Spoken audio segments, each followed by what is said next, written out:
සදහම් දේශනා ආයු බොහෝ වේවා සියලු දෙනාටම සමා සමුදු සරණයි. උතුම් දේශීය අභිමානය රැගෙන කොළඹ ටෙලිවිෂන් සමගාමී මෙත් සදහම් විකාශය ඔස්සේ ඔබ වෙත ගෙනෙනු ලබන මෙත් සදහම් දේශනා සද්ධර්ම දේශනා මාලාවේ අද දිනට නියමිත අර්ථවත් වූ වටිනා වූ සද්ධර්ම දේශනාව ශ්‍රවණය කරන්නට ඔබට ඉඩ හසුරවෙන් කර දීමටයි අප මෙලෙස සූදානම් වන්නේ. එනිසාම පිනට ලැබී පින් පුරන්නට කැමති පින්වත් ඔබ සියලු දෙනාටම අපි ආරාධනා කරනවා මේ වටිනා සද්ධර්ම දේශනාව ඔබත් ශ්‍රවණය කරන්න. සදහවතුනි, අද මේ සද්ධර්ම දේශනාව සිදු කරනු ලබන අපගේ පින්වන්ත ස්වාමීන් වහන්සේව ඊ타මත්ම ගෞරවයෙන් යුතුව පාදහපේ වන්දනෙන් යුතුව සාදු නමමින් පිළිගනිමු. අවසරයි සේපත් කරන්නට අතුරුගිරිය ශ්‍රී සදහම් පදනමේ ගෞරවනීය නිර්මාතෘවර හොරණ දිකෙහෙන්පුර ශීල සුවරණ ගිලන් භික්ෂු මධ්‍යස්ථානයේ ගෞරවනීය නිර්මාතෘවර පරම පූජනීය විචිත්‍ර ධර්මකතික රාජකීය පඬිත් අප පින්වත් පූජ්‍යපද ගලිගමේ ඥානදීප පින්වන්ත ස්වාමීන් වහන්සේ අද මේ වටිනා සද්ධර්ම දේශනාව සිදු කරනු ලබන්නේ. උන්වහන්සේව සාදු නදින් යුතුව පිළිගනිමු. සාදු සාදු සාදු. සදහවතුනි, අද මේ සද්ධර්ම දේශනාව ඔබ වෙත ගෙනීම සඳහා පින්බර දායකත්වයෙන් කටයුතු කරනු ලබන්නේ අයෝමා ගුණරත්න පින්වන්ත මහත්මිය විසින්. ඒ පින්වන්ත මහත්මියගේ ප්‍රධාන අරමුණු හැටියට සේවය කර තිබෙනවා 2020 11 මාස 28 වන දින මිය පරලොව ගිය පියාණන් වන ෂෙල්ටන් ගුණරත්න මහතාට පින්පෙත් අනුමෝදන් කරන්නටත් ජූලි මාස 24 වන දින ජන්මදිනය සමරන්නට යෙදුණු මංගලිකා විජේසිංහ මහත්මියට ආශිර්වාද ප්‍රාර්ථනා කරන්නට බලාපොරොත්තු වෙනවා. ඒ සියලු අරමුණු බලාපොරොත්තු ප්‍රාර්ථනා ඉටු වේවා. සියලු දෙනාටම නිදුක් නිරෝගී ආශිර්වාදයත් චතුරාර්ය සත්‍ය ධර්ම අවබෝධයත් ලැබේවායි ප්‍රාර්ථනා කරමින් ගෞරවනීය දේශකයන්න් වහන්සේට ආරාධනා කරමු. මේ වටිනා සද්ධර්ම දේශනාව ඔබ අප සියලු දෙනා වෙනුවෙන්ම සිදු කිරීම සඳහා සාදු සාදු සාදු. අවසරයි අප පින්වත් ස්වාමින් වහන්ස. සමන්ත චක්කවාලේසු අත්‍රා ගච්ඡන්තු දේවතා සද්ධම්මං මුනි රාජස්ස සුනන්තු සග්ග මොක්ඛදං ධම්මසවන කාලෝ අයං බදන්තා ධම්මසවන කාලෝ අයං බදන්තා ධම්මසවන කාලෝ අයං බදන්තා. නමෝ තස්ස භගවතු වරහතු සම්මා සම්බුද්දස්ස නමෝ තස්ස භගවතු වරහතු සම්මා සම්බුද්දස්ස නමෝ තස්ස භගවතු වරහතු සම්මා සම්බුද්දස්ස. හැම දිනාටම තෙරුවන් සරණ ප්‍රාර්ථනා කරමින් අද ඔබ හැම දෙනෙක්ම ඔබේ ජීවිතයට ඉතාම වැදගත් ධර්ම කාරණා රැසක් ශ්‍රවණය කරන්නයි මේ ධර්ම ශ්‍රවණයට එකතු වෙන්නේ. ඉතින් කොළඹ ටෙලිවිෂන් මේ සදහම් විකාශය ඔස්සේ දායකත්ව ධර්ම දේශනාවක් හැටියට අද මේ ධර්ම දේශනාව සිදු කරන්නේ. ඉතින් මේ ධර්ම දේශනාවේ අද පින්බර දායකත්ව ධර්මයෙන් කටයුතු කරන්නේ අයෝමා ගුණරත්න මහත්මිය විසින්. එතුමියගේ අරමුණ තමයි 2020 11 මාසේ 8 වෙනි දින මිය පරලොව ගිය පියාණන් වන ෂෙල්ටන් ගුණරත්න මහත්මයා සිහිපත් කරලා පින් අනුමෝදන් කිරීම. ඒ වගේම ජූලි මාසේ 24 වෙනි දින ජන්මදිනය සමරන්නට යෙදුණු මංගලිකා විජේසිංහ මහත්මියට තුනුරුවන්ගේ ආශිර්වාදය නිදුක් නිරෝගී සම්පන්නිය දීර්ඝායුෂම ලැබේවා කියන ආශිර්වාද ප්‍රාර්ථනය. ඉතින් ඒ අරමුණෙන් තමයි අයෝමා ගුණරත්න මහත්මිය අද මේ ධර්ම දේශනාවේ පින්බර දායකත්ව ධර්මයෙන් කටයුතු කරේ. ඉතින් එතුමියටත් බණහන හැම දෙනාටමත් ධර්ම ශ්‍රවණය කරන ලක්වාසී ලෝවාසී හැම දෙනාටමත් මේ උතුම් ධර්ම ශ්‍රවණය නිවන් දොරටුවක් බවට පත්වේවා කියලා මුලින්ම ආශිර්වාද ප්‍රාර්ථනා කරනවා. පින්වත්නි, බණ ඇසීම නිවන් දොරටුවක්. ඒ නිසා ධර්මයේ ශ්‍රවණය කරද්දී ඔබ හැම දෙනාම මේ ධර්ම ශ්‍රවණය අපට නිවන් දොරටුවක් බවට පත්වේවා කියන අදිෂ්ඨානයෙන් හිත පිහිටවාගෙන බොහොම සද්ධාවෙන් ධර්මය ශ්‍රවණය කරන්න දක්ෂ ශ්‍රාවකයෙක් බවට පත්වේ. අද අපි මේ ධර්මානු ශාසනාවදි විශේෂයෙන් කතා කරන්නේ මේ බුද්ධ ශාසනය තුළ ඉතාම ධනවතෙක් වෙන්නේ කොහොමද. ශාසනික ක්‍රමය තුළ. අපි සමාජයේ ධනවතා පොහෝසතා සල්ලිකාරයක් මෙයා බොහොම සුපිරි ජීවිතයක් ගත කරන කෙනෙක් කියලා අපි කතා කරන සමාජයේ මේ භෞතික සම්පත්වලින් ධනවත් වූවන් අතර ඔවුන් සැබෑ ජීවිතේ ඔවුන්ගේ මානසික ජීවිතයේ ඔවුන්ගේ අභ්‍යන්තරයට එබිල බැලුවොත් ඔවුන් සාමාන්‍යයෙන් අන්ත දිලින්දම් බවට පත්වෙන්න පුළුවන් මානසිකව.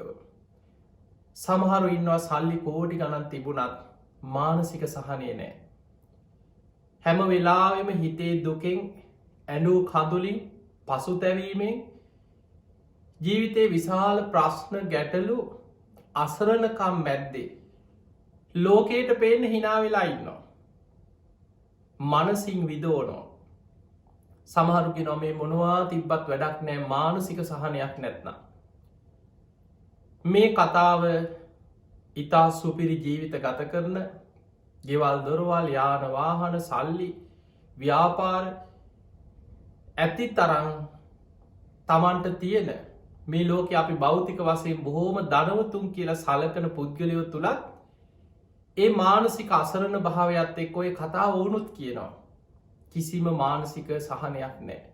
මේ මොනවා තිබ්බත් වැඩක් නෑ හිතේ සහනයක් නැත්නම්. එහෙමනම් අපිට පේනවා මිනිස්සු සැප කියලා හිතාගෙන සැප හොයන්න කියලා හිතාගෙන මේ භෞතික දේවල් පස්සෙම මිලමුදල් යානවාහන ගෙවල්දොරවල් ඉඩකඩන් ධනය මේවා පස්සෙම දියුණුව කියලා හිත ජීවිතේම දවල් රෑ නැතුව දුවදවා ගියත් ඒව මානසික සහනය කියන එක ලබන්න පුළුවන්කමක් නෑ. බුදුරජාණන් වහන්සේ පෙන්වේ සන්තුට්ටි පරමන්දන සතුට මානසික සහනය පරම ධනයක්. ඒ ධනයත් එක්ක බුදුරජාණන් වහන්සේ පෙන්නවා මේ ආර්ය ශ්‍රාවකයන් සැබෑම බුද්ධ ශාසනය තුළ ධනවතුන් බවට පත්වෙන්නේ කොහොමද කියලා. කාරණා 7ක් පෙන්නලා දීලා තියෙනවා. අන්නේ කරුණු 7 ඔබ තුළ තියෙනවා නම් ඔබ මේ ලෝකෙ සැබෑම ධනවතෙක්. ඔබ මේ ලෝකයේ මේ බුද්ධ ශාසනය තුළ සැබෑම ධනවත් ජීවිතයක් ගත කරන කෙනෙක්. අන්නේ කරුණු 7 ඇති කරගන්න ආකාරයයි අද අපි මේ ධර්මානු ශාසනාව තුළ කතා කරන්න. දැන් භෞතික දියුණුව අපි ගමු ඉස්සල්ලා. යානවාහන තියෙන හොඳ ගෙවල් දොරවල් ඉඩ කඩන් තියෙන කාටවත් ණය නැති ව්‍යාපාර තියෙන මිලමුදල් තියෙන කෙනෙක්. ඒකත් ඔහුගේ උත්සාහය වීරිය පිනේ ප්‍රතිඵලයක් හැටියට ඔහු උපදවා ගන්නේ. බුදුරජාණන් වහන්සේ එවැනි වීරියෙන් ධනය උපයන ධර්මිෂ්ඨ ජීවිත ගත කරන ශ්‍රාවකයන් අගය කරනවා. හම්බ කරන්න එපා කියලා කොහෙවත් නෑ. ඒ නිසා සමාජය අපිට පේනවා මේ සමහරු වැරදි මත ධර්මය තුළ ඔවුන් හිතාගෙන ඉන්නේ සල්ලි වැඩිපුර තියෙනවා නම් තණ්හා වැඩි වෙනවා කියලා. එහෙම එකක් කොහෙවත් නෑ. සමහරු කියනවා ඔච්චර හම්බ කරන්න ඕනේ. ඔය නිකන් තණ්හා වැඩි වෙනවා හම්බ කරන්න. හම්බ කරනකොට තණ්හා වැඩි වෙනවා නම් එහෙනම් හම්බ කරන්න නැතුව ඉන්නකොට තණ්හාව අඩු වෙන්න එපා. එහෙම අඩු වෙන්නේ නැහැ. එහෙනම් අතේ සතයක් නැති දිලින් දෙක්ගේ තණ්හාව අඩුම වෙලා තියෙන්න ඕනේ. එහෙම ඒ තණ්හාව ප්‍රහාණය කරන ක්‍රමය ඒක නෙමෙයි. ඒ නිසා ඊළඟට සමහරු අතහරින්න දැන් අපි ධර්මයේ බුද්ධ ශාසනය තුළ ධර්මය අපි කතා කරන අතහැරීම ගැන. ඒ අතහැරීම ගැන කතා කරන්නේ දැන් සමහරු මේ වචනය අල්ලගෙන අතහරිනවා කියන වචනය අල්ලගෙන ඔවුන් හිතනවා ධර්මයේ හැසිරෙනවා නම් ධර්මයේ කතා කරනවා නම් ධර්මානුකුල ජීවිත ගත කරනවා නම් අතහැරීම ගැන කතා කරන කෙනා මේ සියල්ල අතහැරලා මේ එකක්වත් මට එපා මේවා ඔක්කොම අනිත්‍යයි කියලා නිකන් බලාගත්තු අත බලාගෙන නිකන් හින ගැහුවා වගේ එහෙම ඉන්න චරිතයක් කියලා තමයි සමහරව හිතන්නේ. ඒක ඊටාම වැරදි අදහසක්. සියල්ල ඇති තැන ඒවට නොඇලී ඉන්න දක්ෂණං අන්‍යයා අතහැරීම පුරුදු කරගත්ත කෙනෙක්. මේ බුද්ධ ශාසනී බුදුරජාණන් වහන්සේ පෙන්නවා උට්ඨාන සම්පදා උත්සාහයෙන් නැගී සිටින්. හම්බ කරන්න එපා කියලා කොහෙවත් නෑ. උත්සාහයෙන් දියුණුවෙන්. ඒ නිසා බෞද්ධයන් ආර්ථිකාතින් ශක්තිමත්වෙන්ට දියුණුවෙන්න උත්සාහ කරන්නට ඕන. ව්‍යග්ගපජ්ජ සූත්‍රය අපේ බුදුරජාණන් වහන්සේ ඉතාම ලස්සනට පෙන්නවා උට්ඨාන සම්පදා උත්සාහයෙන් නැගී සිටින්නේ කොහොමද? බාහා බර පරිචිතා තමන් උත්සාහයෙන් තමන්ගේ අතපය වෙහෙසල දහඩිය මහන්සියෙන් වෙන්න පුළුවන්. සීදෝ වක්කිත්තා දහඩිය වගුරෝල තමන් සමහර වෙලාවට කෘෂි කර්මයෙන් වෙන්න පුළුවන්, වෙල හෙළදාමකින් වෙන්න පුළුවන්, රාජ්‍ය සේවයෙන් වෙන්න පුළුවන්. තමන් කරන ඕනෙම රැකියාවක් තුළ බුදුරජාණන් වහන්සේ පෙන්වා තත්ත දක්වෝ ඔහු දක්ෂයෙක් වෙන්න ඕන. තත්රූපාය වීමන්සන උපායශීලී නුවණකින් යුක්තව ඒ තුළ අලංකාතුන් අලන් සංවිධාතුන් එයා හොඳ සංවිධානශීලී හොඳ කළමනා කරන දක්ෂතාවයක් ඇති තමන්ගේ ව්‍යාපාරය තමන්ගේ ශේෂත්‍රයේ තුළ ඉහලටම දියුණුව කරා යන දක්ෂ කෙනෙක් බවට පත්වෙන්නවා. එනි සෞභ වෙලහිලදාමක් කරන කෙනෙක් නම් ඔබේ ව්‍යාපාරය ඒ වෙලදාම් පැත්තෙන් ඉහලටම යන්න ඔබ උත්සාහ කරන්න ඕනේ. උත්සාහය ඔබ කෘෂිකර්මයේ දෙනවනම් හැමදාම කුඹුරම කොට ඉන්න නැතුව ඒ කෘෂිකර්මය තුළ නව සොයා ගැනීම නව උත්පාදන කොහොමද වැඩිපුර අස්වැන්නක් ලබන්නේ. ඒක නව නිපැයුම් හැටියට ලෝකයට අපි හඳුන්ලා දෙන්නේ කොහොමද. අලුත් තාක්ෂණයත් එක්ක මේක දියුණුව කරාගෙන යන්නේ කොහොමද. අන්නේ නුවණත් එක්ක ඔබ ඒ ශේෂත්‍රයෙන් ඉහලටම යන්න ඔබ දක්ෂවෙන්. වෙළඳ ව්‍යාපාරිකයෙක් කෝටිපතියෙක් වෙන්න පුළුවන්, ප්‍රකෝටිපතියෙක් බිලියනපතියෙක් වෙන්න පුළුවන්. බුදු දහමි බුදුරජාණන් වහන්සේ පා කියලා තියෙන්නේ නොකළ යුතු මිත්‍යා ආජීව වෙළදාම් කීපයක් පෙන්නවා. ඒක සම්මත ලෝකෙ බුදු හාමුදුරුව විතරක් නෙමෙයි මේ ලෝකෙ මොලේ තියෙන ඕනම කෙනෙකුට සාමාන්‍ය දැනුමේ ලෝකෙ දිහා බලනකොට ඕනම කෙනෙකුට තේරෙනවා. මේවා මහ නරක ව්‍යාපාර, මේවා මහා පහත් දේවල්, මේවා මහා අමානුෂික දේවල් කියලා. දැන් බලන්න වහල් වෙළදාම බුදුරජාණන් වහන්සේ නොකළ යුතු වෙළදාමක් හැටියට පෙන්නවා. වහල් වෙළදාම මනුස්සත්වය ගරු කරන හිතක් පපුවක් තියෙන ඕනම කෙනෙකුට ඒක තේරෙනවා මේක වැරදි දෙයක්. කොච්චර හම්බ කරත් මේක මහා පහත් දෙයක්. බුදුරජාණන් වහන්සේ නොකළ යුතු වෙළදාමක් හැටියට පෙන්නවා. ඊළඟට අව්‍යාවිධ වෙළදාම ලෝකෙ විශාල ධනයක් උපයන්න පුළුවන් වෙළදාමක් වෙන්න පුළුවන්. අද ලෝකෙ බලවත් රටවල් ලෝකෙ බලවතුන් බවට පත්වෙන්නේ නවීන අව්‍යාවිධ වෙළදාම යුද්ධ ඇති කරලා ද්වේෂය වෛරයේ වපුරෝල රටරටවල් අවුලෝල ආයුධ ටික විකුණගෙන බලවත්වන්න පුළුවන්. ඒක බොහොම ග්‍රාම්‍ය දෙයක්, හීන දෙයක්, පහත් දෙයක්. බුදුරජාණන් වහන්සේ ඒක නොකළ මොකද මානසික සහනයක් නෑ. දැන් ඔබම හිතන්න ඒවැන් කොච්චර හම්බ කරත් මානසික විදවන්න ඇද්ද කියලා මිනිස්සු. වහල් වෙළදාමෙන් අතට සල්ලියාවට ඒ මනුස්සයා විදෝනවා. ඒ කර්මය විපාකි සමට මෙලවත් ලෙඩක් හැදුනහම එක තැන් වුණහම තමන් විදෝනවා. අව්‍යාවිධ විකුණලා වෙළදාම් කරාට මිනිස්සු මරලා උපේන සල්ලිවලින් ඒ මනුස්්‍යය එක විදවනවා. ඒ නිසා නොකළ යුතු වෙළදාම් හැටියට බුදුරජාණන් වහන්සේ පෙන්නවා. වසවිස වෙළදාම් මද්‍රව්‍ය මත්කුඩු වසවිස ඒවා සමාජයේ ලෝකයේ ඕනෑම සම්මත ලෝකෙක මේක පහත් දෙයක්, වැරදි දෙයක්, මේක නීති විරෝධී දෙයක්. ඒකට මිනිස්සු හැංගිලා මේවට දඩුවම් තියෙනවා. ලෝකෙ සමහර රටවල මද්‍රව්‍යවලට මරණ දණ්ඩනය හිමි වෙනවා. සමහර රටවල ජීවිතාන්තය දක්වා හිර දඬුවම් නියම වෙනවා. සමහරු මොන ක්‍රමවලින් හරි බේරිලා හැංගිලා නීතියෙන් පැනලා ජීවත් වෙන්න උත්සාහ කරත් ඔවුන් මෙලව ඒ මුදල් වලින් සැප විඳිනවා නෙමෙයි විඳවනවා. බුදුරජාණන් වහන්සේ නොකළ යුතු වෙළදාම් හැටියට පෙන්වුවේ මානසික සහනයක් නම් ලැබෙන්නේ නැහැ. ඊළඟට මස් පිණිස සතුන් ඇති කිරීම.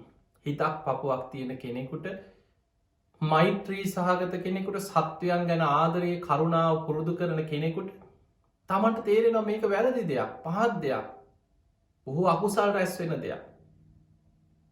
ඒ නිසා මෙන්න මේ වැනි වහල් වෙලදාම් මද්‍රව්‍ය වෙලදාම් මත්කුඩු වෙලදාම් අවිආයුධ වෙලදාම් මස් පිණිස සතුන් ඇතිකිරි මෙන්න මේ වගේ දේවල් නොකළ යුතු පහත් වෙලදාම් අන්න ඒවැන් තමයි බුදුරජාණන් වහන්සේ පෙන්නුවේ මේ වගේ දේවල් කරන්න එපා. ධාර්මිෂ්ටව හම්බ කරන්න එපා කියලා කොහෙවත් නෑ තණ්හා වැඩි වෙනවා කියලා. ඒ ධර්මය නොදන්න සමාජයේ වචනය පිටිං බලලා ගැඹුරු අර්ථයක් නොදැනගෙන මේ ධර්මී තුළ අතහැරීම කියන්නේ මොකක්ද කියලා නොදැනගෙන ඒ කියන දේවල්. ඒ නිසා ඔබ ඔබේ ශේෂත්‍රයේ තුළ ඔබ අධ්‍යාපනයෙන් නම් ඉහලටම අධ්‍යාපනයෙන් දියුණුව කරායන්. ඔබ වෙළහෙළදාම් ව්‍යාපාරවල නියලෙනවන ඔබේ ව්‍යාපාරයේ දියුණුවේ හිනි පෙත්තට මරගෙන යන්න ඔබ උත්සාහ කරන්න. ඔබ වෙනත් ඕනම ආකාරික රැකියාවක යෙදෙනවනම් ඔබ එකෙන් ඉහළම දියුණුව කරායන්න උත්සාහගන්න. හැබැයි බුදුරජාණන් වහන්සේ අපිට පෙන්වා සියල්ල ඇති තැන කොහොමද නොවැලී ඉන්නේ. ඒ සියල්ල දියුණු කරගත් අන්න ධර්මය හැසිරෙන කෙනා මොන තරං ව්‍යාපාර තිබුණා මොන තරං යානවාහන අපිකමු ලෝකෙ තීර සුපිරිම වාහන පරිහරණය කරන කෙනෙ. ප්‍රයිවට් ගුවන්්‍යානා පවා අපි දන්නවා ලෝක ඉහළ දනවතුන් පෞද්ගලික ගුවන්්‍යාන පෞද්ගලික හෙලිකෝප්ටර් ඔවුන්ට ඒවා තිබුණ කියලා මැරෙනකොට අරගෙන යනවනෙමේ. ඒ නිසා බුදුරජාණන් වහන්සේ පෙන්නවා ආදීනව දස්සාවිනෝ අන්න ගිහි ශ්‍රාවකයන් ගිහි ජීවිතය තුළ මොන තරම් බෝග සම්පත් ඉපයුවත් තමන්ට ගෙවල් දුර රත්තරං ගාලා අපි හිතමු බිමට මැනික් අතුරල තිබ්බ කියල මාලිගාවල් ඒ මොනවා තිබුණත් මේ සියල්ල අතහැරලා මංකරපු පින් පව් කුසල් ලකුසල් එක මට පරලොව යන්න සිද්ධ වෙනවා කියන අවබෝධයෙන් ජීවත්තෙන්. අන්නේ අවබෝධය අවශ්‍යයි. ආදීනව දස්සාවිනු රජ මැදුරේ හිටියත් නිතර හිතන්න මේ අනිත්‍යයි. යම් දවසක මට මේ සියල් අතහැරල යන්න වෙනවා. මේ තනතුරු නම්බුනාම ගෞරවනාම ව්‍යාපාර ගොඩනැගිලි ගෙවල්දොරවල් සේවකයෝ පිරිස පරිවාර සම්පත්තිය මේ සියල්ල මට යම් දවසක අතහරන්න වෙනවා. අද වෙන්න පුළුවන් හිට වෙන්න පුළුවන් හුස්ම ටික යනකොට මේ සියල්ල මට අතහැරලා මම රැස් කරගත්ත කුසලා කුසල කර්ම අරගෙන මම සංසාරය යන කෙනෙ. අන්නේ අවබෝධයෙන් කාමයන් පරිහරණය කරන්න දක්ෂවෙන්. ඒ අවබෝධයයි වැදගත්. ඒ අවබෝධය තියෙන කෙනාට රත්තරම් මාලිගාවක පවා නොවැලී ඉන්න පුළුවන්. මොන තරං සැප සම්පත් මැද පවා ඒවැ නොවැලී තමන්ගේ ගමන තමන්ගේ අරමුණ කරා තමන්ට යන්න පුළුවන්.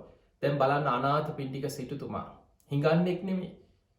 අනාථ පිණ්ඩික සිටුතුමා ඉදා හිටපු සැවැත්නුවර දඹදිව සොළොස් මහ ජනපද අතර ප්‍රබලම රාජ්‍ය කෝසල රාජ්‍ය අගනගරේ තමයි සැවැත්නුවර. මේ රාජ්‍යයේ කොසොල් රජ්ජුරුවන්ගෙන් සිටු තනතුර ලැබෙන්නේ නගරේ ධනවත්ම කෙනාට. නගරේ වැඩිපුරම ධනය තියෙන කෙනා පළවෙනි සිටුවරය වෙනවා. නගරේ දෙවනියට වැඩිපුරම ධනය තියෙන කෙනා දෙවනි සිටුවරය වෙනවා. අපි සාමාන්‍ය රටක අපි ගණනය කරනවා. ලංකාවේ පළවෙනිම කෝටිපතිය දෙවනිය තුන්ගෙනිය ඔබහල ඇති. එතකොට මේ ආසියාවේ ධනවත්ම කෙනා ලෝකෙම ධනවත්ම කෙනා. එතකොට ඒ පුද්ගලයන්ගේ ධනය ඔවුන්ගේ දියුණුව ඔවුන්ගේ ව්‍යාපාර එතකොට මේවා ගැන අපි ලෝකෙ කතා කරනවා. ඒ වගේ එදා බුදුරජාණන් වහන්සේගේ කාලේ දඹදිව සොළොස් මහ ජනපද අතර කෝසල රාජ්‍යයේ ධනවත්ම කෙනා සිටුවරේ අනාථ පිණ්ඩික කියන්නේ හැබැයි ඔහු ධනය හම්බ කරාට ඔහුට නමකුත් පට බැඳුන සංසාර පින නිසාම පින්වන්තයට තමයි ඒ සසර පිනට ලැබෙන්නේ. ඒ ලැබෙන කෙනා බොහෝ අය සංසාර පුරුද්ධට පින් කරනවා. අනාථ පිණ්ඩික අනාථයන්ට අසරණයන්ට දුගී මගේ යාචකයන්ට නිතර දන් පැන්දෙනවා. උදව්පකාර කරනවා. ඒ අයට නිතර පිහිට වෙනවා. හැම වෙලාම ඔවුන්ට ආහාර පානාදියෙන් දං වැටවල් පවත්වනවා. ඒ නිසා මිනිස්සුම කියන්න ගත්තා එයාගේ ඇත්ත නම සුදත්ත. හැබැයි මිනිස්සු කියනවා අනාථ පිණ්ඩික. මේ අනාථයන්ට නිතර පිඩු දෙන ආහාර දෙන මහා පින්වන්තය අනාථ පිණ්ඩික. ගෞරවයක් පිංහතුනි මතකතියාගන්න දන් දෙන කෙනාගේ කීර්තිරාවේ ලෝකයේ පුරාම පැතිරිලා යනවා. දැම් මේ අනාථ පිණ්ඩික නාමය අදටත් මේ කීර්තිරාවේ පැතිරින් නැද්ද. අදටත් අවුරුදු 2500 ගානකටත් එහා ඉතිහාසේ. එදා දන්දීපු ඒ මහා සිටුවරයාගේ ඒ උතුම් කීර්තිරාවය අදටත් අපි බණට කියනවා. ඔය නම කොච්චරනම් මිනිස්සු බණවල්ලොලට අහනවද.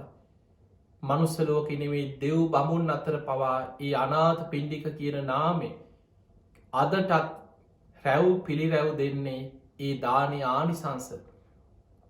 එතකොට 54 කෝටියක් වියදං කරලා ජේතවනේ හදලා ශාසනයට පූජ කර.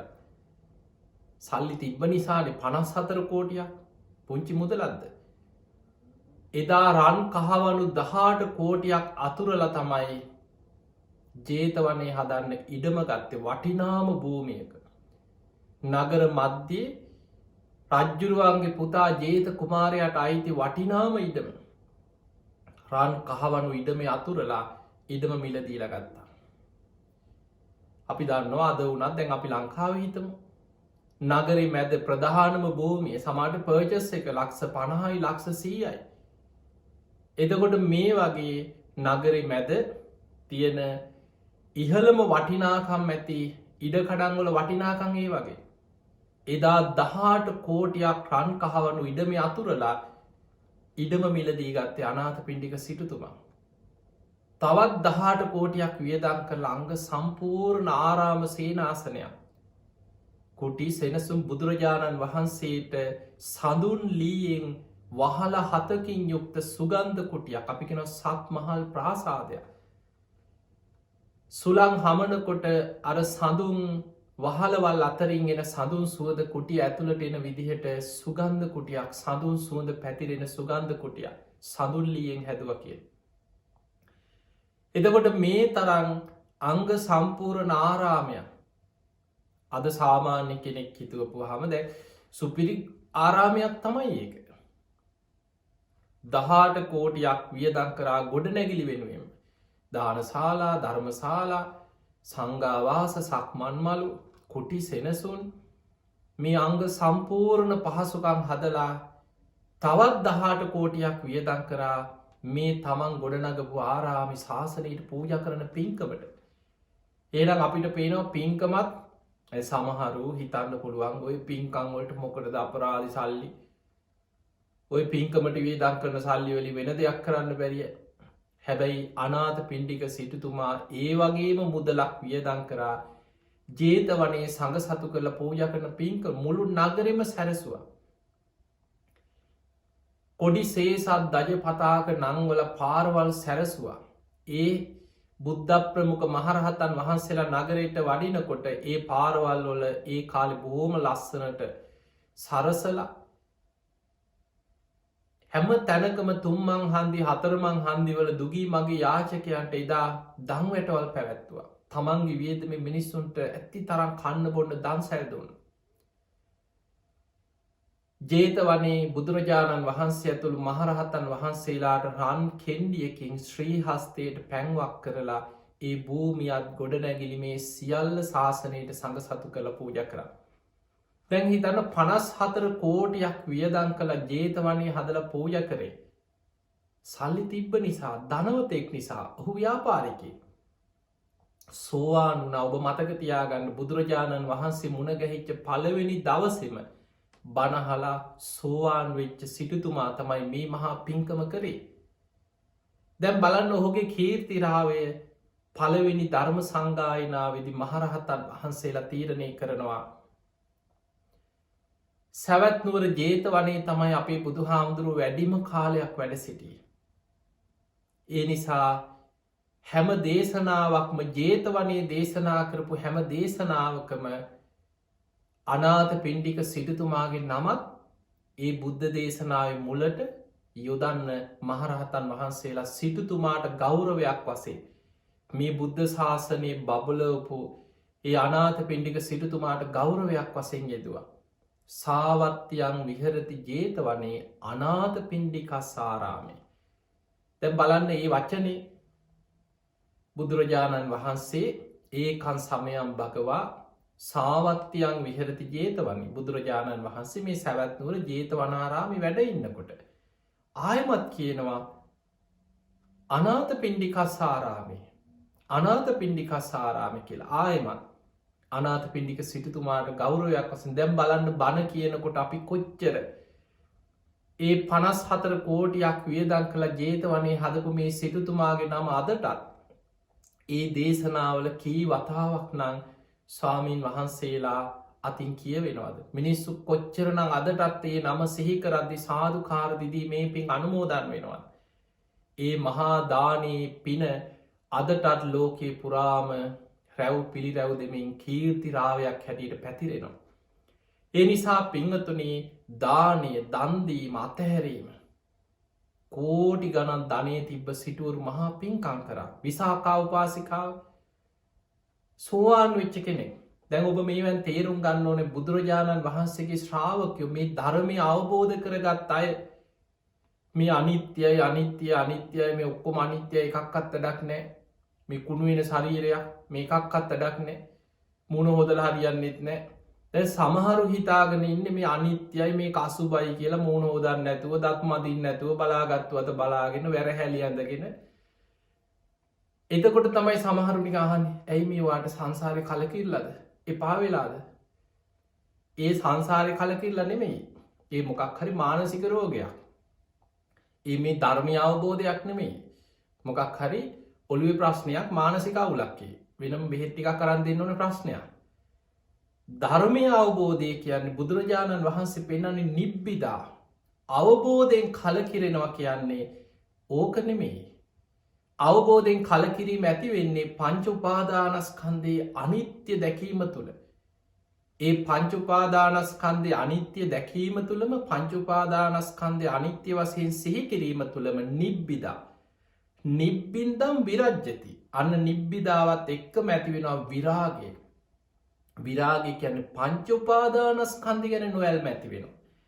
ඒ නොවැල්මම විරාගා විමුච්ඡති. විමුක්තිය පිණිස කෙලෙසුන්ගෙන් මිදීම පිණිස උපකාරවෙන්.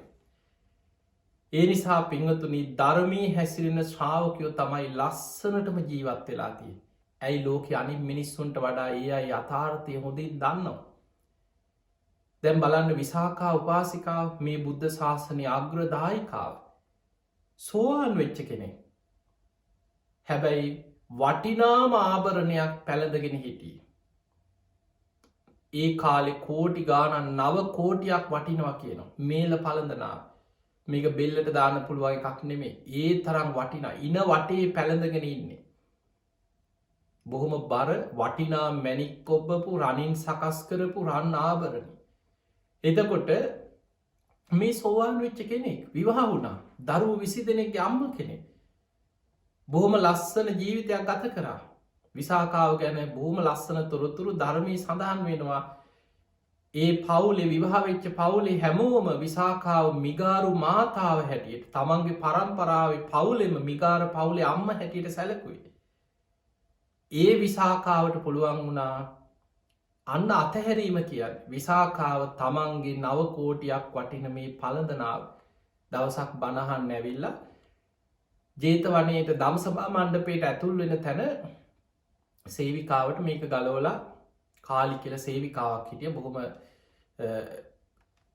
විසාකාවගේ ඒ කටයුතු සම්බන්ධයෙන් ඒ බලාගෙන තමන්ගේ පෞද්ගලික ආරක්ෂක කෙනා හැටියට වගේ හිටි බොහොම දනවත් අය ඒ කාලය හිටපු ඒ සේවිකාවට තමයි බාර දුන්නේ මේ ආභරණය මේක එලියෙන් තියල යනකොට මතක් කළ අරගෙන යන්න කිය. සේවිකාව තම මේක ආරක්ෂාවට හිටි. බණහල සේවිකාවටත් අමතක වුණා විසාකාවටත් අමතක වුණා එදාර ධර්මය අහල සතුටෙන් ධර්ම මනසිකාරයෙන් ආපහු තමන්ගේ මාලිකාවට ගිය සිටු මැදුරට. දැන් බලන්න සාමාන්‍ය කෙනෙකුයි විසාකාවයි අතර වෙන සොතනින් හිතන් සාමාන්‍ය පෘතජ්ජන කෙනෙක් නම් බණහන්න වාඩි වුණ සමහරු සිරිප්පු දෙක ඔළුවේ සිරිප්පු දෙක උත්සයිද. ඔච්චර කෝටි ගඩන් වටින ආභරණයක් සේවිකාවකට තිීල පැත්තකින් තියල බණහනවද. හිතෙන් අල්ලගෙන ඉන්නේ. පුංචි දෙයක් වේවා. බෑක් එක සිරේප්පු දෙක සමහරුන්ට පන්සලට ගිහිල්ලා අපි ගාව සිරේප්පු දෙක නැති වුණා කවුරු හරි වැරදිලා දාගෙන ගියා. අහපු බණ ඔක්කොම ඉවරයි අර මිනිහයාට යදගෙන බැනගෙන පන්සලට ආපු ඔක්කොටම බැන යන්නේ. විසාකාව නිවසට ගිහිල්ලා එදා හොඳට නිින්ද ගියා. දැන් බලන්න හිතෙන් අල්ලගෙන නෑ මේ කෝටි ගණන් වස්තුව මොනවත් තිබුණත් නව කෝටියක වටිනා පැළඳනාවක් වුණත් හිතෙන් මේක අල්ලගෙන හිටියේ නෑ. පහෝදා උදේ මතක් වුණා. සේවිකාවෙන් අහපුවාම කිව්වා අනේ දේවිය අමතක වෙලා. කිව්වා කලබල වෙන්න එපා. ඔබ ගිහිල්ලා බලන්න ජේතවනාරාමේ ඔබ තිබ්බ තැන ඒ පළඳනාව තියෙනවද? තියෙනවා නම් සංඝයාව දැනුවත් කරලා අරගෙන එන්න. නැත්නම් ඒකාන්තයෙන් ආනන්ද හාමුදුරුවෝ තමයි ඔය ධම්සභා මණ්ඩපේ කටයුතු එහෙම බාරව ඉන්නේ. ඔය සුද්ධ පවිත්‍ර කරන කටයුතු බුදුහාමුදුරන්ගේ අග්‍රෝපස්ථායක ආනන්ද හාමුදුරුවෝ පරිස්සමට අරන් තියන්නේ නැති විසාකාවගේ කියලා ආනන්ද හාමුදුරුවෝ දන්නවා. ආවහම දෙන්න. සංඝයා මේ කතින් අල්ලලා කොහෙන් හරි අරගෙන තිබ්බනම් මං වෙනුවෙන් දෙන්න ඔබ ඉල්ලන්න එපා. ආපහු ඇවිල්ලා මට ඒ කාරණේ කියන්න කියලා. ඒ වෙලාවේ සේවිකාව ගිහින් තොරතුරු බලාගෙන ආවා. අනේ ආනන්ද හාමුදුරුවෝ අරන් තියලා විසාකාවගේ කියලා දැනගෙන ආවහම දෙන්න. මේක ඇවිල්ලා සේවිකාව කිව්වා විසාකාවනි ඔබේ ආභරණේ ආනන්දයන් වහන්සේ පරිස්සමට අරන් තියලා. ඒ වෙලේ සාදුකාර දුන්නා. ආනන්දයන් වහන්සේ මේ සංඝයා මේ ආභරණේ අතින් අරගෙන යම් තැනකින් තිබ්බද මං වෙනුවෙන් හරි ඒක දැන් ශාසනයට අයිති දෙයක්. ඒ මහා සංඝයා වෙනුවෙන් මම මේක විකුණලා ආරාමයක් හදලා ශාසනයට පූජා කරනවා කියලා සාදුකාර දුන්නා. අන්න අතහැරීම. දැන් බලන්න ඊළඟ අතහැරීම තමයි බුද්ධිමත්ව මොලේ ඇතු අතහැරීම. දැන් ඒ කෝටි ගණන් වටින පළඳනාව මේක ආනන්ද හාමුදුරුවෝ අරන් තිබ්බා කියලා අනේ එහෙනම් ආනන්ද හාමුදුරන්ට පූජා කරනවා කිව්වේ නෑ. මොකද ආනන්ද හාමුදුරුවෝ ඒක පළඳින්න නෙමෙයි. ඒ වෙනුවෙන් ගිහි අය බුද්ධිමත්ව කටයුතු කරන්න ඕනේ. මොකද අපි දන්නවා සමහර අය ස්වාමින් වහන්සේලාට දැන් ඔබ දන්නවා මම බක්කුල මහා සෑය චෛත්‍ය රාජානන් වහන්සේ නමක් ඉතා සුවිශේෂී බක්කුල මහරහතන් වහන්සේ වෙනුවෙන් අපි ලංකා භූමියේ ඉදි කරනවා අඩි 130ක උස විශාල චෛත්‍යයක්. මේ චෛත්‍යය අපි තැන්පත් වෙනේ ධාතුන් වහන්සේලා සදහැවතුන්ට වන්දනා කරන්න දීපු අවස්ථා. ඒ වගේම අපි ලංකාවේ බණට යනකොට බොහෝ අවස්ථාවල සමහරු සද්ධාව තමයි. සමහරු රත්තරම් බඩු සමහරට මුද්ද කරාඹු දෙක අනේ හාමුදුරනේ මේක තැන්පත් කරන්න මේක ගන්න මේ ඔබ වහන්සේට මම කවමද අපිට ඕන තැනක කියන්න පුළුවන් අපි කිසිම තැනක අපේ චෛත්‍ය වෙනුවෙන් රත්තරම් බඩු එකතු කරලත් නැහැ එකතු කරන්නෙත් නැහැ අරගෙනත් නැහැ. එතකොට අපි ඒ අයට ඒ වෙලාවේ පොලේ උපදින විදිහට කියනවා අම්මා ඕවා හාමුදුරුන්ගේ අතට පූජා කරන්න එපා. මොකද හාමුදුරු කරාඹු දාන්නත් නෙමෙයි හාමුදුරු මුදු දාන්නෙත් නැහැ. හාමුදුරු රත්තරම් බඩු පරිහරණය කරන්නේ නැහැ. අනේ නෑ හාමුදුරනේ මේක ඔබ වහන්සේම තියාගන්න කියනවා. එතකොට හාමුදුරුවෝ මේක අරගෙන මේ රත්තරම් බඩු සාප්පු වලට ගිහිල්ලා මේවා මකවන්න ඕවා කරන්න හාමුදුරුන්ට ඒක සුදුසු නෑ. බුද්ධිමත් කෙනා මොකද කරන්නේ? ඒක ශාසනය වෙනුවෙන් පූජා කරනවා නම් ඒ දෙයින් යම් කිසි අඩු ගානේ ඒක විකුණලා දැන් ඒක තමන් ශාසනයට පූජා කරනවා කියලා හිතුවනම් ඒක විකුණලා එක්ක සිමෙන්ති කොටයක් දෙකක් ගෙනහලා චෛත්‍යයට පූජා කරනවා. එක්කෝ ඒකෙන් යම් කිසි නෙළුම් මල වඳින දෙයක්. අපි සමහර සද්ධාවන්ත අයට අපි දැනුම් දුන්නා ධාතු ගර්භයේ තැන්පත් කරන්නේ අපි වඳින දේවල්. දැන් අපි ඔබ දන්නවා අපි බුද්ධ ප්‍රතිමා වහන්සේලා රත්තරන්ෙන් හරි රිදීයෙන් වේවා ශෛලමය වේවා බුදු පිළිමයක් හැදුවොත් බුදු පිළිමයට අපි වඳිනවා. සිරිපතුල් සටහනට අපි වන්දනා කරනවා. බෝධීන් වහන්සේට බෝපත්‍රයට අපි වඳිනවා. ධර්ම චක්‍රයට බුදුහාමුදුරුවෝ සිහි කරගෙන වඳිනවා. ඒ නිසා සමහර සද්ධාවන්ත අය බුද්ධිමත්ව අපි දැනුම් දුන්නට පස්සේ ඔවුන් ඒකින් එක්ක බෝපත්‍රයක් හදලා එක්ක ධර්ම චක්‍රයක් හදලා නෙළුම් මල සමහරු සිරිපා සටහන බුද්ධ ප්‍රතිමාවක් නිර්මාණය කරලා ඔවුන් රත්තරණෙන් ගෙනල්ලා සෑ ගර්භයේ ධාතු තැන්පත් කරද්දී ඒ වෙනුවෙන් තැන්පත් කළ පූජා කරනවා. අන්න වඳින දෙයක්. දැන් අපි කවුරුත් කරාඹු වලට වඳිනවද? මුදු තියලා මුදුවලට මල් පූජා කළ වඳිනවද? කරේ දාගෙන හිටපු එක්කෝ රත්තරන් කෑලිවලට අපි වඳිනවද? අපි ඒවට වඳින්නේ නැහැ. හැබැයි ඒකෙන් ධර්ම චක්‍රයක් හැදුවොත් අන්න ධර්මයේ සිහි කරගෙන බෝපත්‍රයක් සිරිපා සටහන අපි ඒකට වන්දනා කරනවා. තවත් තේරෙන්න ඔබට කියන්න. අපි මැටි ගොඩක් දෙනවා, මැටි ගුලියක්. මේකට මල් පූජා කරලා ඔබ වඳිනවද? අපි මැටි ගුලියට වඳින්නේ නැහැ. හැබැයි අපි ඒ මැටි වලින්ම බුද්ධ ප්‍රතිමාවක් නිර්මාණය කරනවා. සිරිපා සටහනක් කබනවා. අන්න දැන් අපිට ඒක දිහා බලපුවාම මේ මැටි ගොඩ කියලා නෙමෙයි අපිට පේන්නේ. අපි දකින්නේ මේ බුදු පිළිමයක්. බුදුරජාණන් වහන්සේගේ ගුණ සිහි වෙනවා. අපි ඒ සිහි කරගෙන බුදු ගුණ සිහි කරගෙන බුදුහාමුදුරු කියන සද්ධාවෙන් වඳින්න. අපි ඔබට ලොකු ගලක් ගෙනත් දෙනවා. ඔබ ගලට වඳින්නේ නැහැ. ගලට වඳිනවා නම් මොකක් හරි මානසික ප්‍රශ්නයක් තියෙන්න ඕනේ. හැබැයි ඒ ගලෙන් දක්ෂ ශිල්පියෙක් ලවා අපි බුද්ධ ප්‍රතිමාවක් නිර්මාණය කරනවා. එක්කෝ අපි සිරිපා සටහන අපි වැනි දෙයක් ඒ ගලෙන් නිර්මාණය කරාට පස්සේ දැන් අපි ඒ දකින්නේ ගලක් හැටියට නෙමෙයි. දැන් අපි දන්නවා මේ බුදුරජාණන් වහන්සේගේ දහසක් නිම්වලවලින් යුතු චක්‍ර ලක්ෂණයන් යුත සිරිපා සටහනක් මේ නිර්මාණය කරලා තියෙන්නේ. බුදු ගුණ සිහි කරගෙන අපි වන්දනා කරනවා. බුද්ධ ප්‍රතිමා වහන්සේට වන්දනා කරනවා. අන්නේ වගේ ඒ නිසා මොකද මේ කාරණය අපි දැනුම් දුන්නේ ඔබ චෛත්‍යයක හරි ධාතු ගර්භයක හරි අපි දන්නවා අපේ විතරක් නෙමෙයි ලංකා පුරා සෑයවල් චෛත්‍ය ධාතු නිදන් කරන පින්කම් ධාතු වන්දනා කටයුතු සෑ ගර්භයේ හතරැස් කොටුවේ වේවා ධාතු ගර්භයේ වේවා මේවා තැන්පත් කරනකොට ඔබ වන්දනා කරන දෙයක් වැඳුම් පිදුම් කරන්න සුදුසු විදිහට සකස් කරලා එක තැන්පත් කරන්න. සමහර අය මැරිච්ච අම්මා තාත්තගේ කනේ තිබ්බ කරාමු දෙක ගිහිල්ලා ධාතු ගර්භය තැන්පත් කරනවා. මේ වගේ දේවල් කරන්න එපා. ඒ නිසා බුද්ධිමත්ත කටයුතු කරලා බුද්ධිමත්ත ඔබ ජීවිතේ කටයුතු කරන. දැන් බලන්න විසාකාව මොකද කරේ? අර 9 කෝටියක් වටින පළඳනාව මේක දැන් ශාසනයටයි අයිති. හැබැයි ඒක ගෙනල්ලා වෙන්දේසි කෙරෙව්වා. බැලුව දවස් ගානක් අඩවිර ගහලා බැලුවා බොහෝම ධනවත් අය නගරේ හිටියට. ඇවිල්ලා බැලුවා මේක පළඳ ඉන්න තරම් කාය ශක්තියක් ඇති අය ඒ පවුල්වල හිටියේ නැහැ. අවසානයේ විසාකාව තමන්ගේම ආභරණේ තමන්ම 9 කෝටියකට තමන්ම ආපහු මිල දීලා ගත්තා. අරගෙන තවත් 9 කෝටියව දෙකක් වෙනම් වෙන් කරා. 27 කෝටියක්. කහවණු 9 කෝටියකට ඉඩමක් ගත්තා. පූර්වාරාමේ හදන්න ඉඩම ගත්තා. කාම්බර 1000කින් යුක්ත අංග සම්පූර්ණ ගොඩනැගිල්ලක් හැදුවා. දෙමහල් ප්‍රාසාදයක්. පූර්වාරාම. ඊළඟට ආරාමේ කුටි සෙනසුන් වල ඇඳ ඇතිරිලි ආදී සියලු පහසුකම් එක්ක මේ ආරාමේ සංඝ සතු කළ පූජා කරන්න තවත් කහවණු 9 කෝටියක්. 27 කෝටියක් වියදම් කරලා පූර්වාරාමේ හදලා ශාසනය වෙනුවෙන් සංඝ සතු කළ පූජා කරා. අන්න තමන්ගේ ආභරණෙන් තමන් ශාසනිකව වටිනා දෙයක් කරලා ශාසනයට පූජා කරා. ඒ නිසා අන්න බුද්ධිමත්ව කටයුතු කරපු හැටි බුදුහාමුදුරන්ගේ ශ්‍රාවකයෝ. ඒ නිසා පින්වතුනි මේ බුද්ධ ශාසනය තුල ධනය, සල්ලි, ගෙවල් දොරවල්, යාන වාහන, සැප සම්පත් ගිහි ශ්‍රාවකයෝ මේවා පරිහරණය කරනවා, හම්බ කරනවා. හැබැයි ආදීනව දස්සාවිනු. ආදීනව දකිමින් ඒවා පරිහරණය කරන්න.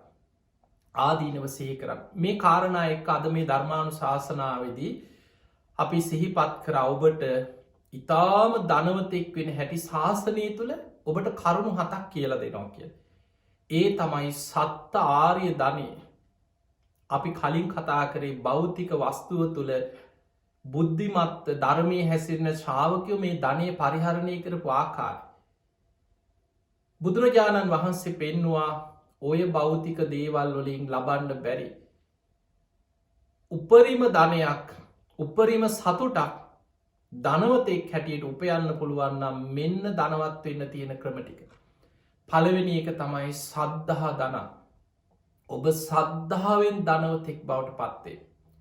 නිතර බුදු ගුණ හිතන්න, ධර්මයේ ගුණ හිතන්න, සංඝ ගුණ හිතන්න, තුනුරුවන් ගැන සද්ධාව හිතේ දියුණු කරන්න. ඔබ ඊ타ත්ම අද මේ කෝටි ප්‍රකෝටිපතිය ලෝකෙම බිලියනපතියෙකුට ලබන්න බැරි මානසික සතුටක් හිත තුළ ඔබට උපදවන්න පුළුවන් අප්‍රමාණ පිනක්. ඒ නිසා ඔබ සද්ධාවෙන් ධනවතෙක්න මේ ලෝකෙ සියල්ලන්ට වඩා මේ කාමයන්ගේ ධනවත්වෙන්න උත්සාහ කරන ලෝකයට වඩා ඔබ ධනවත් ඔබ සද්ධාවෙන් ධනවත්න. ඊළඟට හිරි පවට තියෙන ලැජ්ජාව ඔත්තප්ප කියන පවට තියෙන බය හිරි ඔත්තප්ප මේ ලෝකයේ ඉහළම ධනවතෙක් වෙන්න අවශ්‍ය කරන කාරණ. දැම් බලන්න සිල්වත්කම රැඳෙන්නේ ඔන්න ඔත්තන. දුස්සීල කෙනෙක් නං කොච්චර සල්ලි තිබ්බත් මානසිකව විදෝනු. ඔබ බලන්න ලෝකෙ සමහර කෝටිපති වෙන්න පුළුවන්. ජීවිත අසාර්ථකයි. පවුල් ජීවිත අවුල්. දරුවෝ සමහර වෙලාවට අවුල්. පවුල්වල හැඩුවක අභ්‍යන්තරය විශාල ප්‍රශ්න. ලෝකෙම ධනවත්තු බලන් ඉහළම ධනවත්ව වෙන්න පුළුවන් පවුල්වල ප්‍රශ්න. මානසිකව ලොකු අවුලකින්ගෙන්. හැබැයි සිල්වත්න ඒ අය ජීවිතයේ බොහොම සතුටේ පසු තැවෙන්න දෙයක් නෑ ජීවිතේ. ඒ නිසා බුදුරජාණන් වහන්සේ පෙන්වා නිති පන්සිල් රකින්න. පෝයට උපෝසතය රකින්න. පවට ලැජ්ජාව කියන්න පවට බය ඔන්න ඔය දෙක තමයි හිරි ඔත්තප්ප ධනවත් වෙන්න නං පවට ලැජ්ජාව පවට බය ඇති කරගන්න. සල්ලිවලින් උපයන්න බැරි තරම් ධනයක් මානසිකව හිත තුළ සතුටක් ඒ ධනයෙන් ඔබට උපේ ගන්න පුළුවන්. ඊළඟ එක තමයි වීරිය. වීරියවන්ත වෙන අකුසල් ප්‍රහාණය කළ කුසල් දියුණු කරගන්න ගන්න වීරිය. අපි කියනවා සතර සම්යක් ප්‍රධාන වීරිය. මේ වීරිය ඔබ ළඟ තියෙනවනම් ඔබ ගොඩාක් ධනවත් කෙනෙක්. හිතට අකුසල් එනකොට ඒ අකුසල් හඳුනගෙන අකුසල් ප්‍රහාණය කරන්න වීරිය තියෙන්න ඕන. නෝපන් අකුසල් නෝපදවන විදිහට හිත තුළින්ම යටපත් කරගන්න වීරිය තියෙන්න ඕන. උපන් කුසල් දියුණු කරගන්න වැඩි දියුණු කරගන්න බලවත් කරගන්න වීරිය තියෙන්න ඕන. නූපන් කුසල් උපදවන්න වීරිය තියෙනවා. මෙන්න මේ අකුසල් ප්‍රහාණය කළ කුසල් දියුණු කර ගැනීමේ වීරිය ඔබ තුළ තියෙනවනං ඔබ ගොඩාක් ධනවත් කෙනෙ. ඊළඟ එක තමයි සුත දහම් දැනුම් බණපොත්පත් කියවලා නිතර බණහලා කර්ම කරම්ඵල විශ්වාසි ලෞකික සම්මාධිට්්‍යය තුළ ඒ ධර්මයෙන් ඔබ ධනවත් කෙනෙක් බවට පත්වෙන. දහම් දැනුම කාටව රවට්ටන්න බෑ. පිංහතුනි හරියට ධර්මය දන්න කෙනෙක් කවදාවත් නොමග යවන්න බෑ. අපිට පේනවා ලෝකෙ මොන්න තරන් සල්ලිවලින් පොහොසතෙක් වෙන්න පුළුවන්. සමහරු අන්ද මිත්‍යා විශ්වාස පස්සෙ දුවන. කෝටි ප්‍රකෝටිපතියෙක් වුණා සමහර වෙලාවට මිත්‍යා දේවල් වලින් අන්ද වෙලා මිත්‍යා දෘෂ්ටිවලට පරණඩැල් වගේ තමන්ගේ ජීවිතය අහු වෙනවා. ඒව පස්සේ හෙල්ලවෙන එක දිසාවල්ලොට වැනි වැනි යන චරිත බවට පත්වෙන. ඒ නිසා ඔබ ජීවිතයේ දහම් දැනුම හොඳට ධර්මය දන්න කෙන කාටව රවට්ටන්න බෑ. කවුරු මෙන්න මේකයි ඇත්ත කියලා මොන්න බොරුව කිව්වත් ඒක අහනකොට මෙයාට තේරෙනවා මේ නම් ධර්මය නෙමේ. මේක නෙමේ ධර්මය මේක මිත්‍යා දෘෂ්ටිය. මිත්‍යා දෘෂ්ටිය හැටියට සම්මාධිට්්‍යය හැටියටත් වෙන් කරලා හඳුනගන්නේ දහම් දැනුම තියෙන කෙන. අන්නේ නිසා කාටවත් රවට්ටන්න බෑ නොමග යවන්න බෑ බොරු වැරදි කියලා වැරදි දේවල්වලට පොළොඹවන්න බෑ. හරි ධර්මය දන්න කෙනා ඒ දහම් දැනුම ජීවිතේ මහා ධනයක් ඔහුට. ඒ නිසා සුත දනම් දවසකට එක බණක් දෙකක් අහන්න. කාලයක් යනකොට ඒ දහම් දැනුම ජීවිතයේ ඔබට මහ විශාල ආරක්ෂාවක් ආශිර්වාදයක් ඇති කරන. ඊළඟ එක තමයි ත්‍යාගේ අතහැරීම දන්දීම. දානය කියන්නේ මහා පුදුම නිධානයක්. බුදුරජාණන් වහන්සේ පෙන්වා සංසාරයටම නිධානයක් තැන්පත් කරගත්ත වගේ තමයි දන් දෙනවා කියන්න. අනුගාමික පුුණ්‍ය නිධානය කිව. ඒක සසරි සෙවනැල්ල වගේ නිවන කරාම පස්සෙන් එන විශාල නිධානයක් තමයි දන්දී. දැම් බලන් අනාත පිණ්ඩික සිටුතුමා එදා දන්දීපුයේ පිනේ කීර්තිරාව අදටත් ලෝකයේ පුරාම දෙව් බමුන් පවා සාධකාර දෙන කීර්තිරාවය. විසාකා උපාසිකාවගේ මහා පින්කම් ඒ දානාදී පින්කම් අදටත් මේ දෙව් මිනිස් ලෝකයා සාධකාරදිදී අනුමෝදන් වෙනවා ඒ පින්කා. ඒ නිසා අතහැරීම ත්‍යාග සම්පත්තිය දන්දීම ජීවිතයේ විශාල ධනයක්. ඒ අතහැරීම මයි තියෙන එකම ධනය. ඒ නිසා ඔබේ ශක්ති පමණින් පින්කං කරන්න. හැම වෙලාම පිනට නැඹුරුවෙන්. ඒ කරන පින් නිතර නිතර සිහිකර කර සිහිකර කර සතුටුවෙන්. අන්න ඔබ විශාල ධනවතේ. දැන් බලන්න කරුණු කීපයක් අපි කතා කරා. සද්ධහා දනන්, හිරි දනන්, ඔත්තප්ප දනන්, විරිය දනන්, සුත දනන්, ත්‍යාග අතහැරීම. පස්සෙන් ඊළඟට හත්වෙනි එක තමයි ප්‍රඥාව. ප්‍රඥාව කියන්නේ ගැඹුරු ධර්මයේ නුවණින් විමසලා ඇති කරගන්න අවබෝධඥානය. අන්නේ ධනය තමන්ගේ ජීවිතය තුළ ඇති ඒ ධනය ඇති වෙන්නේ සද්ධර්මය අහලා යෝනිසෝ මනසිකාරයේදීම තුළ.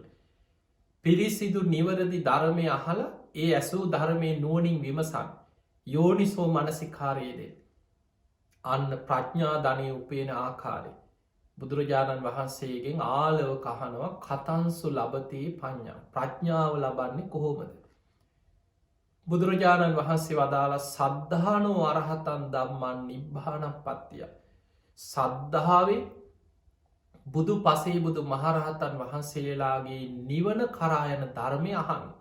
ඔන්න පළවෙනියටම කරන්න ඕන දේ තමයි සද්ධාවෙන් බණහන්. ඒ අහන්න ඕනෑ බුදු පසේ බුදු මහරහතන් වහන්සේලාගේ නිවරදි ධර්මය සද්ධාවෙන් අහන්. සුස්සූසා ලබතේ පඥ්ඥා අපමත්තෝ විචක්කනු ඇසූ ධර්මය ප්‍රඥාව ලැබෙන තෙක්ම අපමත්තෝ විචක්කුණු අප්‍රමාදීව නුවනින් හිතන්න කෙන ප්‍රඥාව පහළ වෙනකම්ම ඒ ධර්මය යෝනිසෝ මනසිකාරය දෙනවා නුවනින් විමසනවා. දැඟුට තවත් තේරෙන මන් සරලෝ කියන්න. දැන් අපි ධර්මය අහනවා. ඒ ධර්මය අපි අහනවා මේ ඇස අනිත්‍යයි. ඇහැට පේන රූප අනිත්‍යයි.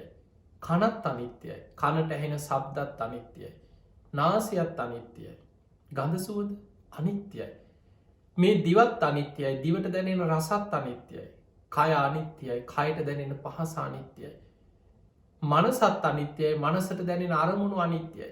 දැන් මේ බණ ඇහු අන්න සද්ධර්මය අහන. ඒ අහපු ධර්මය යෝනිසෝ මනසිකාරය දෙනවා කියන්නේ තමා තුළින් බලනවා. ඇත්තටම මගේ හැ අනිත්‍යද කියලා තමන්ගේ ඇහේ ඇත්ත ස්වභාවය ධර්මානුකූලව විමසීමස තමා තුළින් බලනවා. හේතු පල වසයෙන් බලනවා. පංච උපාදානස්කන්ධ ක්‍රමයට පටිච්ච සම්පාද ක්‍රමයට හේතු පල වසයෙන් විමසීමස බලන. අන්න එහෙම බලනකොට ඇත්තනෙන්න. මේ මං පරිහරණය කරන්නේ අනිත්‍ය වූ ඇසා. ඇහැට පෙන රූපත් අනිත්‍ය ඇසත් අනිත්‍යයි. මේ කනත් අනිත්‍යයි. කනට ඇහෙන සබ්දත් අනිත්‍යයි. මේ නාසයත් අනිත්‍යයි. මේ ගඳ සුවඳත් අනිත්‍යයි. මේ දිවත් අනිත්‍යයි. දිවට දැනෙන රසත් අනිත්‍යයි. මේ කය මේ අනිත්‍ය දෙයක්. කයට දැනෙන පහසත් අනිත්‍යයි. මේ මනසත් අනිත්‍යයි. මනසට දැනෙන අරමුණු මේ අනිත්‍යයිනේ කියලා අර අහපු ධර්මය තමා තුළින් තමන්ට වැටහෙන්න පටන්ගන්න. අන්නේ වැටහීම තමයි ප්‍රඥාව අවබෝධඥානය. අන්නේ ප්‍රඥාව තමන් තුළ දියුණු කරගන්න කෙනා වඩාගන්න කෙනා මහා ධනවතේ. ඒක මිල මුදල් වලින් සල්ලිවලින් අගේ කරන්න බැරි තරම් විශාල ධනයක් උපදව ගන්න කෙනෙ. එනිසා පින්වතුනි ඔන්න ඔය වටිනා ධනය ඇති කරගන්න. ලෞකික වසයෙන් භෞතික වසයෙන් මෙලව ජීවත් වෙනකොට මිල මුදල් අවශ්‍යය. නිසා ඔබ ඉගෙන ගන්න හම්බ කරන්න රස්සා කරන්න වීරියවන්ත වෙන්න උත්සාහයෙන් දියුණුවෙන්. බුදුරජාණන් වහන්සේ ව්‍යග්ග පංච සූත්‍ර පෙන්වේ උත්ථාන සම්පද උත්සාහයෙන් නැගී සිටින්. ඒ හම්බ කරගන්න ධනය ආරක් සම්පද ඒව රැකගන්න ආරක්ෂා කරගන්න. ඊළඟට සමජීවි කතා ආදායමට ගැලපෙන වියදන් රටාවක් ජීවිතය පුරුදු කරගන්න. පුළුවන් තරන් දම්පින්කං කරමින් පින්දහම්වල යෙදමින් ගුණධර්ම පුරමින් ධාර්මිෂ්ටව තමන්ගේ ධර්මානුකුල ජීවිතය ගත කරන්න. හැබැයි ඒ ධනය මතක තියාගන්න ඔබ කොච්චර මිල මුදල් වලින් කෝටි ප්‍රකෝඩිපතියෙක් වුණත් මොන තරම් බිලියනපතියෙක් වුණත් ආදීනව දස්සා වෙන. ඒ සියල්ල යම් දවසක අතහරින්න වෙනවා. අනිත්‍යයි. මේ ලෝකයේ අංක එකේ ලෝකෙම කෝටිපතිය වුණත් ඔහු කවද හෝ කොතන හෝ කොයි මොහොතේ හෝ මිය යනවා. ඒ මහා ධනස්කන්ධය ඔහුට අතහැරලා පරලෝ යන්න වෙනවා. හැබැයි ඔහු ඒ ධනයත් එක්කම ඔහු පින්කම් කරගෙන තිබොත් අපි දන්නවා මේ ලෝක ඉහළම කෝටිපතිය ගත්තා. ඔබ හිතන්න එපා ඒ මිනිස්සු පින් කරන්න නෑ කියලා. ඔවුන් බොහෝ තමන්ගේ ධනයෙන් විශාල මුදලක් ලෝකයේ සමාජ සේවා කටයුතු වෙනුවෙන් යොදෝන. සුලෝක පිළිකා රෝගීන් වෙනුවෙන් ලෝක වෛද්‍ය පරීක්ෂණ කටයුතු වෙනුවෙන් දුප්පත් රටවල්ලෝට ආධාර කරන්න නැතිබැරි මිනිස්සුන්ට ගෙවල් දොරවල් හදල දෙන්න. මේ වගේ ව්‍යාපාරමී කටයුතු වෙනුවෙන් ඔවුන්ගේ ධනයෙන් කොටසක් වෙන් කර. ඒ ඔවුන්ට විශාල පින. එතකොට ඒ වගේ ඔබ කොච්චර ධනවතෙක් වුණත් එවැනි දේවල් ඔබේ ජීවිතය පුරුදු කරන්න. බුදුරජාණන් වහන්සේ ධර්මය දන්න. උන්වහන්සේගේ ශ්‍රාවකයන්ට පෙන්නවා ඉතාම ධනවතෙක් හැටියට බුද්ධ ශාසනය තුළ ධනවතෙක් වෙන්න නම් කරුණු හතක්. ඒවට අපි කියනවා සත්ත ආර්ය ධනය. ආර්යශ්‍රාවකයාගේ ධනය. අන්නේ සත්තාර්ය ධනය ඔබ තුළ තියෙනවනන් ඔබ බුද්ධ ශාසනය තුළ ධනවතේ. ඒ තමයි සද්ධහා දනම් සද්ධාවෙන් ඔබ ධනවත්තේ. ඊළඟට හිරි දන ඔත්තප්ප දන පවට ලැජ්ජාබය ඇති කරගන්න ඒක මහා ධනයක් ඔබේ ජීවිතේ. වීරිය දනම් අකුසල් ප්‍රහාණය කළ කුසල් දියුණු කරගන්න වීරිය උපදවාගන්න. ඊළඟට සුත දනම් දහම් දැනුම දහම් පිපාසයකින් දහම් දැනුම ජීවිත එකතු කරගන්න ඒක මහා ධනයක්. ඊළඟට ත්‍යාග සම්පත්ති අතහැරීම දන්දීම ජීවිතය පුරුදු කරගන්න මහා ධනයක් එක ජීවිතය. ඊළඟට ප්‍රඥාව ධර්මය නුවනින් විමසල ඇති කරගන්න වැටහීම අවබෝධඥාන ඔන්න ඔය කරුණු හත ඔබ ජීවිතයේ දියුණු කරගන්නවා නං ඔබ බුද්ධ ශාසනය තුළ මේ ආර්ය ශ්‍රාවකයන් අතර ධර්මය තුළ මහා ධනවතෙක් බවට පත්වේ. ඒමනං ඔබ ලෞකික ලෝකෝත්තර දියුණුව සලසගෙන මේ සත්තාරී ධනයක් තමන්ගේ ජීවිතය තුළ ඇති කරගෙන මේ බුද්ධ ශාසනයම ධර්මය දියුණු කරගෙන මෙලෝ පරලෝ ජයගන්න ඔබ හැම දෙනාට මේ ධර්මානු ශාසනාව ආශිර්වාදයක් වේවා පාරමිතාවක්ම වේවා වේවා කියල අපි ආශිර්වාද කරනවා. ධර්මශ්‍රවනයෙන් රැස් කරගත් සියලුපින් සියලු දෙවියෝ සාධකාරදිදී මේ පින් අනුමෝදන් වෙත්වා ඒ දෙවියන්ගේ පිහිට රැකවරන ආශිර්වාද ඔබ හැම දෙනාටම ලැබේවා කියල අපි ආශිර්වාද කරනවා. පිංහතුනේ අද මේ ධර්ම දේශනාවෙන් රැස් කරගත් සියලුපින් අපි අනුමෝදන් කරමු 2020 මාසය 8 වෙනි දින මිය පරලොව ගිය අද මේ දායකත්වයේ දරණ අයෝමා ගුණරත්න මහත්මියගේ පියාණන් වන ෂෙල්ටන් ගුණරත්න මහත්මාට ඒ වගේ මේ පවුලේ පරම්පරාගත මියගේ සියලු ඥාතී සාධකාරදිදී මේ පින් අනුමෝදන් වෙත්වා.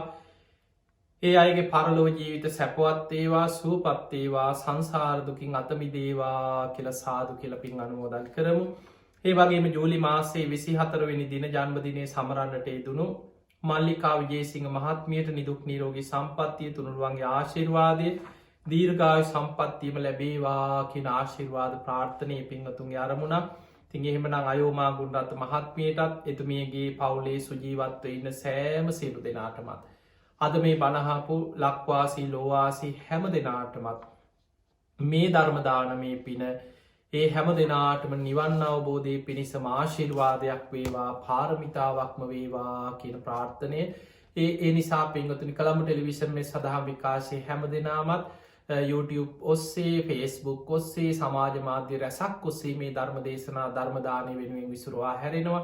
ඉතින් ඒ සඳහා පින්බර දායකත්වයේ ධර්මයෙන් කටයුතු කරපු අයෝමා ගුණරත්න මහත්මියටත් ඔබ හැම දෙනාටමත් බණ ඇසූ සියලු දෙනාටමත් මේ උතුම් ධර්ම ශ්‍රවණය නිවන් දොරටුවක් බවටම පත්වේවා කියලා අපි ආශිර්වාද ප්‍රාර්ථනා කරනවා. ආකාසට්ඨා චුම්මට්ඨා දේවානාගා මහිද්దికා පුඤ්ඤන්තං අනුමෝදිත්වා චිරන් රක්ඛන්තු ලෝක සාසනං. ආකාසට්ඨා චුම්මට්ඨා දේවානාගා මහිද්దికා පුඤ්ඤන්තං අනුමෝදිත්වා චිරන් රක්ඛන්තු දේශනං. ආකාසට්ඨා චුම්මට්ඨා දේවානාගා මහිද්దికා පුඤ්ඤන්තං අනුමෝදිත්වා චිරන් රක්ඛන්තු මං පරන්ති. හැම දිනාටම සම්මා සම්බුදු සරණයි. ධර්මීය ශ්‍රවණය කරා වූ සදහවත් සුපින්නතුනි මෙත් සදහම් දේශනා සද්ධර්ම දේශනා මාලාවේ තවත් වටිනා සද්ධර්ම දේශනාවකුයි ඔබ අප මෙලෙස ශ්‍රවණය කරේ. අද මේ වටිනා සද්ධර්ම දේශනාව නිසි ධර්මාබෝධයකින් යුතුව සිදු කරව. අපගේ පින්වන්ත ස්වාමීන් වහන්සේ වන අවසරයි සිහිපත් කරන්නට අතුරුගිරිය ශ්‍රී සදහම් පදනමේ ගෞරවනීය නිර්මාතෘවර හොරණදී කෙහෙන්පුර ශීල සුවරණ ගිලන් භික්ෂු මධ්‍යස්ථානයේ ගෞරවනීය නිර්මාතෘවර පරම පූජනීය විචිත්‍ර ධර්ම කතික රාජකීය පඬිත අවසරයි නම කියනට ගලිගමුවේ ඥානදීප අපගේ පින්වන්ත ස්වාමීන් වහන්සේට නිදුක් නිරෝගාශිර්වාද ලැබේවායි කියලා හැමදෙනාම සාදු නදනවමින් ප්‍රාර්ථනා කරමු. සාදු සාදු සාදු. සදවතුනි අද මේ සද්ධර්ම දේශනාව සඳහා පින්බර දායකත්වයෙන් කටයුතු කරනු ලැබුවේ අයෝමා ගුණරත්න මහත්මිය ප්‍රධානවයි. ඒ පින්වන්ත මහත්මියට නිරෝගී භාවයම ලැබේවායි ප්‍රාර්ථනා කරමින් ධර්මය අසූ නැරඹූ ඔබ සියලු දෙනාටමත් ධර්ම අවබෝධයම ලැබේවායි ප්‍රාර්ථනා කරමින් අවසරයි මේ සද්ධර්ම දේශනාව නිමා කරමින් ඔබගේ නිවහනින් සමගන යනට සියලු දෙනාටම සම්මා සම්බුදු සරණයි.